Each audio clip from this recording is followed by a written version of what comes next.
Inshallah and Ashe, and welcome to the portal, Lionsgate 2022. As always, blessings to you.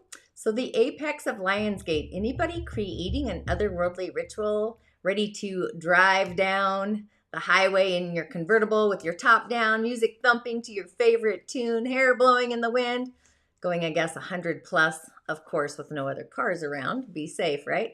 So it's a magical day where the road leads to peace, joy, happiness, kindness, and of course, integrity, my favorite. So with our crown center activated, you may be getting some galactic otherworldly downloads, signals, signs, sigils from the universe, especially if you're more open, naturally, organically. Those messages may just be profound to what's happening for you, not to you in your daily village. So do some reflecting on your past, your memoirs of the past, and I've already been doing a few between yesterday and today, getting some different insights. So the key is to really access our forgiveness for ourselves and for others in our corridor. As old wounds may kind of percolate, just kind of let those go, placing the wounds upon the universal altar, the personal altar connected to source energy that we all have, healing from the old, forever freeing ourselves. So the new may begin birthing. It's kind of love and design. A heartfelt, maybe power struggle could appear. And you may just feel your personal value kind of in a struggle, a fight, I guess, between wars or worlds. I know I have, kindness being mistaken for weakness. I kind of see that sometimes. And pour in some love, the universal streams, stream those in if we open to receive the blessing, our own blessing bowl. I have one on my desk here. And Malidoma, I'm a protege of Malidoma's messages and wisdom. He actually has a talk called The Blessing of Betrayal. I would totally watch that one. But with all of that, welcome to today's daily snippet. It's a Musing Monday, and I am your host. I'm a practicing holistic shaman and medium, an otherworldly life coach, and a subtle energetic surgeon, but I do go by the term holistic Sha medium.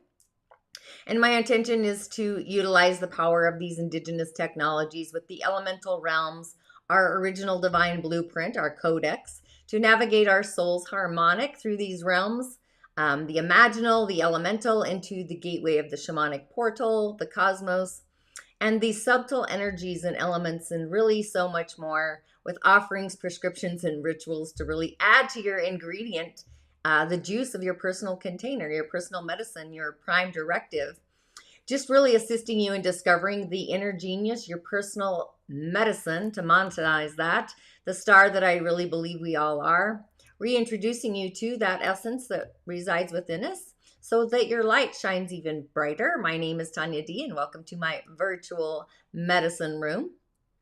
So the art of magnetic manifestation, that is in your outbox today, or your inbox, and the card is open for a limited time for only 20 guests. And just know the way you see the world is how the world does see you. So with the energy in the higher octave realms, the world of spirit, our higher self, our Sira, what we look like in the other world, combined with the center of our personal chalice, the energy holds this magic potential. So it's like as the cup turns in our daily love story within ourselves, with what we invest, our personal values, our investments are shifting to a higher plateau, a higher plane of love, going from the space of the earth plane to the spheres of source, the divine, the great spirit. So we've got a lot of greatness happening today. But the love of the physical earthly manifestations, that really involves our survival of the fittest, if you will, in the physical realm, the love we have in the manifestations of the physical, whether it's children, animals, plants, anything in the material realm, basically. So these ingredients of love, they're magical, they are beautiful, but often, sometimes they come with some entanglements, a lot of conditioning. So what does that even look like? So we often put conditions on all the things.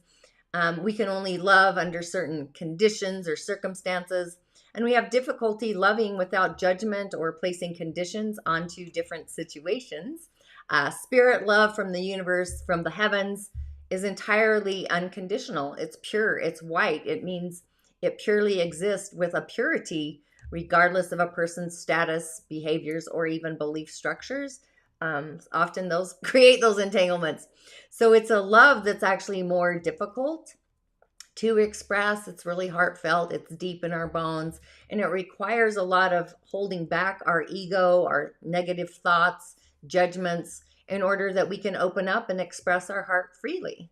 However, this really is from a place and a form of pure love in its very essence. And it's really necessary to get into those higher octaves, that ascension realm, in order to really get into the heavenly universe. The who, what's called for, we need to vibrate at that same frequency of the heavenly universe.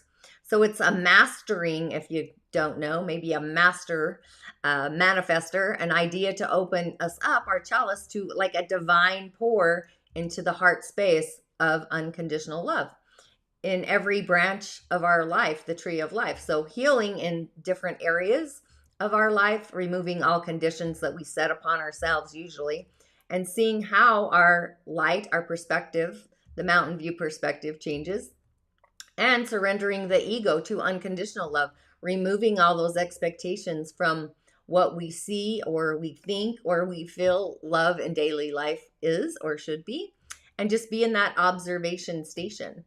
And if you haven't subscribed to my YouTube channel, Authentically Heartfelt, please do. Once again, Tanya D. And thanks for joining me. Those of you that have subscribed, a big shout out and a blessings back at you, and a thank you, and Ahhhh, my favorite. I'm growing and expanding, and that's all gratitude to you. And go ahead and hit the bell button as well so you are notified. And a comment generally gets you a share or a message for your day and gets you on your way. Just echoing out the algorithm to other like-minded musers in the galactic universe who may also muse about insights of the other world, the world of spirit, our ancestors, source, otherworldly beings, elemental, and so much more. And you can also find me on other social platforms like TikTok, Facebook, Instagram, and of course my Musing with Tanya D podcast. Thanks for those downloads as well. And if your soul wishes to dive on deeper into the realms of the other world, head on over to my Musing Corridor. This is my digital library in the sky. It's kind of a juicy pie. It really is a venue where you have some amazing options to assist you, to guide you, and also a private sacred circle, a community to utilize as well. I really am your shamanic otherworldly healer, assistant, and you are your own. So just a few announcements. The replay is in your inbox for the art of magnetic manifestation, and the door is open for a limited time, the 10th of August. I'd love to see you there so we can create that corridor. And cowrie shell divinations, not sure if you even know what those are, but I am open for those one-on-one sessions as well if you feel called. To meet your otherworldly congress, your ancestors, the keepers of the various realms, where I do a prescription and a ritual to address the symptoms of generally forces of adversity. And the Musing Moon meditation is on the highway, the gift of our personal heart to bring manifestation. One must love and trust. So that door is also out there. And I'm not going to do any options, as today is the Lionsgate portal. I'm going with the Fae, divinely instructed by these otherworldly beings. And I myself will be going to my Cantombly shrine for a meeting with the otherworldlies. So with that, on the elemental highway, we've got a new month. We've got a young earth monkey of a month. It's the pillar. I don't know if you could feel the transformation or the transition from the weekend into today, but I sure did. The weather changed, right? But a young earth monkey. Just remember, we go to the mountain, telling the mountain our secrets. The mountain doesn't come to us. And a mountain top, we get another worldly perspective, a different point of view that we possibly may not have had before. So using our voice, pronunciating, speaking, using our outside voice, that's what's called for when we go to the mountain, talking to the mountain. That's actually the message that's being called to, especially because we're heading into the harvest season. And if you don't have a mountain around you, be creative. And our day is a Yin Water Snake of a day, a water snake. Again, snakes always remind me of Mowgli in the Jungle Book. It kind of puts us in that trance kind of state. But all the elements are present today. It's a very yang energy day. Our outer world is yang. There's only the yin water, which is a river, a mist of rain. It's inner water. So this is kind of our meridian, the bladder meridian, cleansing that out. drink a lot of water. And our day is solid. It's born in the season of autumn, the monkey there. So the element of metal is actually getting stronger and it's nourishing our day. So that's pretty super exciting. Yeah, that's what I see. So the yin fire, that's what's needed to forge the strong metal of the month, which we don't have. And the tiger will actually keep the candle burning. And the tiger also is in conflict with the monkey, so it does become useful. And that's kind of like for the whole monkey season, I should say, the monkey month. But metal isn't needed as it's on the month. It's very strong. And yin fire is really the element of the day. So like a candle meditation, light a candle, go to your ancestor altar, speak to the beings of the other world. The door is open for that kind of communication, especially today. And we have a neighboring god that comes in the month pillar. We haven't had this for a while. And this one is the charmer. So it's a day to use the snake, being charmed by a snake or being charming, using words to charm up a conversation. But there's also a universal god, networking, be social, be chatty, gaining followers, which is great. So talk isn't cheap on this day. So really use your voice to connect with people, the ability to connect with all statuses, mingling in all social circles. So we've got a pretty active day. I'm going to be doing a big old fire later. I can't wait. I'm pretty excited about that. But the messages coming in from the Fae, you can't make this shift up. They were like tuning in this morning. I really got to go to my altar. But these are the beings of the other realms, water, the galaxy, fire, mountain, the animals, and really so much more. But first up, we have, which I love, he of the fiery sword. This is like active principle, it's spiritual will, it's justice, it's protection. And the 4 is creating a sphere around where we do and we do not belong. I've been going through this. I can honestly say, where do I belong? Where do I not belong? And that right there is the question. Where does one belong? But he of the fiery sword is part of the she. And we all know, right? Angels transcend every religion, every philosophy, every creed. Matter of fact, angels have no religion as we know it in the physical. Their existence precedes every religious system that's ever existed on the earth plane. These are the great ones. Their wings span the multiverses. They go in all dimensions, in all directions, in all time, and in all space.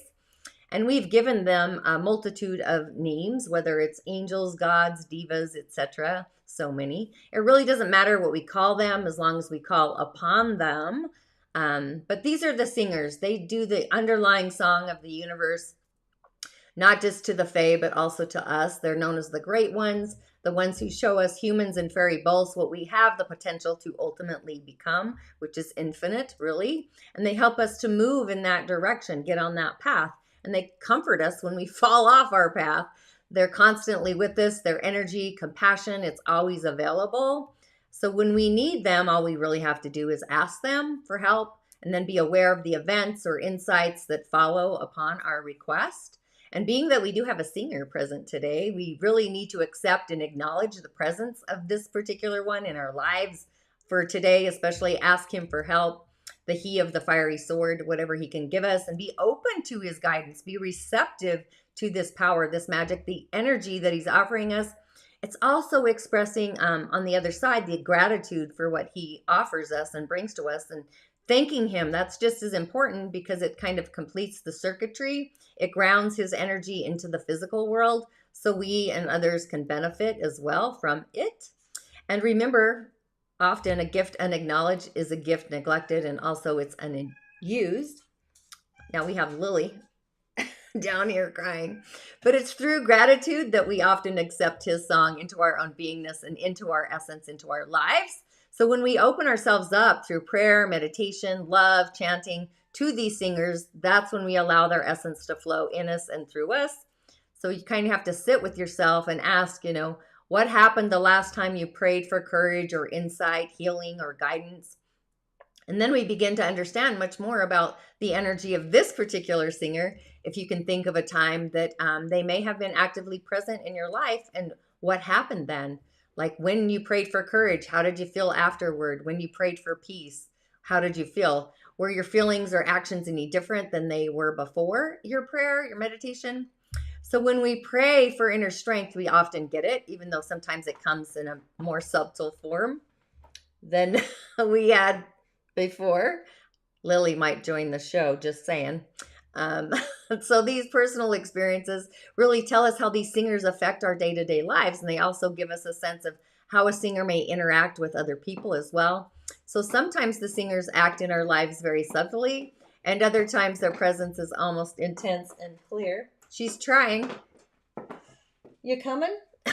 Oh boy, the realm is open, I'm telling you. But their fragrancy, their touch of their wings, sometimes it's a gentle feeling, it's strength, it's love within us. And often it's something that enables us to carry on, coping through difficulties, or we may see miracles, large or small, just happen to us, or even to others, and just being aware.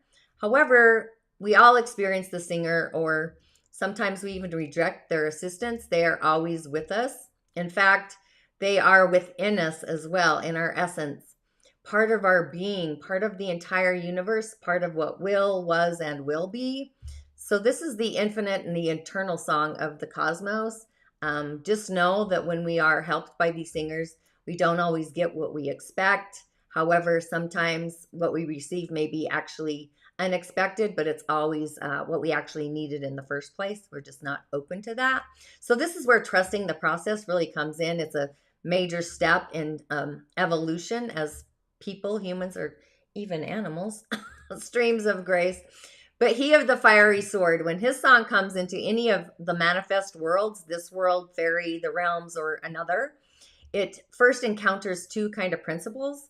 It's sometimes we call it the yin and the yang, the masculine and the feminine, the great god and the goddesses, the sun and the moon. But he of the fiery sword, he is the primary manifestation of the yang principle, which is action, will, movement, force, fire. And we see him in a variety of ways. Each one is an aspect of his total essence, his total beingness. And all of the great gods and protectors are aspects of this power. So the fiery sword is the archetype of the magical and also the mundane of swords. Written upon his blade are the words, "Draw me not without cause, nor return me without honor." So his fiery sword illuminates truth. It dispels the not truth, the untruth. So we can call upon the master of this fiery sword when we have difficult things to do or tasks at hand, when we need to take an action that's going to require a lot of us, more of us maybe that we possibly don't have to offer, both in our will and also in compassion. And he will do what he needs to do to be done with love, the essence of love, which is totally online. So when looking into this card, I mean, I see a lot of things. You may see it not as a sword, but maybe as a feather of light or both. You can also see his face up there at the top, a chalice, a crescent of a moon.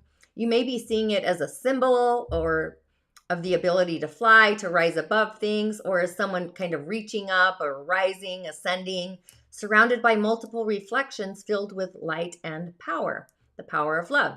So with the she, which I pulled before, the she of the crouch, this is the great bowl of energy, the feminine side to he of the fiery sword. She has a scrying tool to look into the past, the present, and the future. So the presence of this fiery sword's master indicates that there is a need for clear and focused will, a determination to carry through on all decisions. Even if a lot of effort is required, you kind of have to push through. And he can also tell us that this will and strength is actually present in regards to the issues under consideration that are at hand. But we need to consider how he is expressing his will and his strength, and how that expression may be enhanced to improve. So it's the singer's energy that enables us to burst the bonds of an outgrown way of being, possibly even slicing them away, and move into the next level. So he indicates that this is a time to really take action based on clear spiritual divine will, if you will. So his presence indicates great strength, the potential for good and gooder.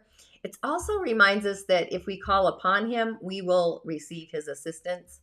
So the presence of him, it really radiates strength and willpower to the messages yet to come. They're all in alignment. So that was super opening. Now this next message is kind of otherworldly in a variety of ways. This is the guide. This is a placeholder in time and space. It's protection. It's direct communication with the Fae, the realms, the keepers of the wild, the Wetames, the Contemplables, all of the realms actually. But the message here is to draw your own fairy and connect to the other world. And if you're not sure how, Voices of the Other World is an offering I have opening the doors to their world. That's why it was designed. Some people may have a clear mental image of their personal guide to the realm of the Fae. But if you don't have that idea yet, there's a couple things you can try or do. Actually, it's the action to do it. He of the Fiery Sword. Yes, this is an interesting card. So first thing you want to do is try doing some loose kind of sketching, be in a meditative state, and just ask your personal guide to assist you to draw. That will probably work, but if it doesn't, I like to ask to be given a symbol or a sigil to represent the fairy that's showing up, and then just go with the first thing that literally pops in your mind, whatever that is. Start drawing, and by drawing your fairy guide or a symbol, you can personalize and attune to their frequency, connecting the energy of the messages and the fairies on them with your own unique energy. So some people go through and do elaborate rituals to get an energy connection between themselves and the Fae, the realms. But that's unnecessary with this particular one. All you need to do is to include your own fairy guide, and everything else is kind of taken care of. So this is something you really kind of have to work out with your own otherworldly being, a Fae. But just take note that this, like all of the other messages, they're subject to change without notice, because that's how fairies are. I think when you get used to working with them this way, you're going to find that it's very much, it's not just rewarding, but it's fun. They are the poetry of the other world. So play with that. Draw yourself a little Fae being, or sculpt one. I might sculpt one myself. And our final message comes from Aponia's Wild Daughter. I think I pulled her before. This is message 54, if you can see that in the corner. And this is knowing heartfelt where we do and do not belong, and also being mindful by listening to our heart and then proceeding to initiate the action to take moving forward. So she's part of the Fairy Challengers, which is kind of curious. These are the ones that bring us face to face with our fears, our inner traumas, denials, insecurities. Maybe we're delusional, maybe we're confused. But these are the Fae who are always testing our alertness, our awareness, our insight, knowledge, ancient wisdom, even our own dedication to our own personal growth. So without them, we do become very lazy. We might be sitting on the couch, Netflix binging is what I was thinking. But she represents our inner shadows, the nightmares, depression, madness, and also growth. So in the bleakest part of the night, that's when Dorcha comes. That's her name. She wears her fairy crown, and her stars. She kneels on her ancient owl, the bearer of hidden wisdom of the night. And what happens is we're facing into the past with clear, unflinching gazing, and that's where she holds us. We are held immobile, inwardly focusing by her comforting yet unwavering light-filled hands. An essence, and she asks us riddles that often seem impossible to answer at first. However, she's not going to let us go until we do find those solutions. She is solution driven within ourselves. She's also one of the greatest teachers of the land of the Fae, but her method of teaching makes Socrates' questions look like child's play, like a gift. So we have to expect this of Dorcha, because her lessons are about the shadow side of ourselves, the things that we fear, those insecurities, self-doubts, denials. And she really is the practitioner of tough love therapy. So Dorcha really is the wild daughter of Aponia, the lady of the horse and also of the moon. So she takes us through the dark, hidden secrets inside of ourselves and into healing and fulfillment, the magic on the other side. And from this temporary madness of rage or premenstrual tension or great stress to the deeper and longer psychosis, if you will, she drives us on the journey through our internal hells. When we complete this journey, we then are transfigured, we are transformed, we transcend our old selves. It's like a snake shedding skin, which ironically, I have a snake skin I'm going to be taking to my Contombly shrine today. But we can never be frightened by that darkness ever again, whether it's our own or that of others. So we're working through those shadows. But until that journey is fully complete, we exist in a state of being vulnerable, which is where most of us are most of the time, or a lot of the time. And notice, if you can, that it's her, not her gentle sister, who I've had, I think, last week, Lestate, who wears the crown of stars. That's a mark of service, compassion, and great wisdom. But Dorcha's element is the moonlight. It's the element of the stars, the cosmos, and she tempers and tests the spirit of the cosmos and the astrology. So I found that curious that she's here today. And it's through her teachings, our inner conflict and struggles become, as they are, resolved, our greatest strength, right? There's always magic on the other side. So she's also a sphinx. Dorcha is a sphinx, and her riddles must be answered to avoid the risk of otherwise being destroyed by our own internal conflicts. So she's reminding us that we cannot go forward until we have faced something buried deep within us that's really holding us back from our light, our star. So her presence today is really telling us that finding and working through hello there, GN Walking. Working through this is really a task of some urgency. And I can hear Melodoma say this is of urgency. Like he gave me probably 10, 20 rituals one time, and it was of urgency. So we can accept help in this from other people, from the Fae, from our dreams. But we have to be open to these difficult questions and answers, and be ready to face things about ourselves that are not as we would wish them to be oftentimes. So she's urging us to heal those unresolved issues about who we really are and what we truly want to be. And this is part of the required course of Self-Transformation 101 that we all enrolled in when we arrived here on planet Earth. So the answers to her riddles often come in a sudden burst of enlightenment, like the solution to a Zen koan. So we may watch a leaf fall or catch a glimpse of a tiny sliver of a moon in the sky and suddenly be hit by the answer. That portal opens. But before that happens, we usually have to work long. We have to work hard upon the question, the inquiry, if you will, searching and digging for an answer. So the realization, when we really have it, that's going to be very transformative. And we will no longer be the people that we once were before. This is how shift and transformation happens. Maybe you don't like this idea, this interpretation, but I've been saying this all along, that we, you and I, and everybody else will receive different messages from the Fae. Yours may be different than that.